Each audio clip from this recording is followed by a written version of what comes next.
So you want to know how to get the questions on your TikTok profile.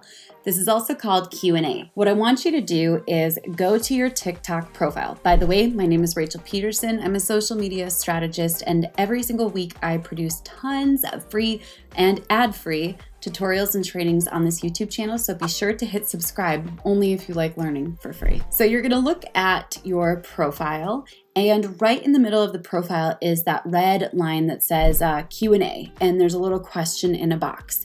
This is where people can ask questions. It's called the Q&A. From there, you're gonna go into the upper right-hand corner, the three little dots on your profile, and then you're gonna select Creator Tools. For me, it is the fourth option down. This is only available to creators. It should be available to all creators, but if you don't have it available yet, it may be because maybe your age, maybe your location. Remember that sometimes the features from TikTok take a little bit to roll out. So you're gonna click on Creator Tools. From there, you're gonna select Q&A. That's right, we found it. And it's just this simple. You can go ahead and turn your Q&A on there. It's like one button that you click. Now, this is also where you turn off your Q&A, so keep that in mind as well. But just remember that your Q&A content is public.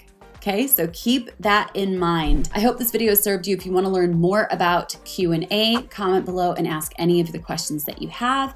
And be sure to subscribe to my channel. Oh, by the way, I put together an awesome and totally free starter pack to support you on the path to getting to your first 1,000 followers on TikTok. Check out that free TikTok starter pack in the bio beneath this video. I'll catch you guys later.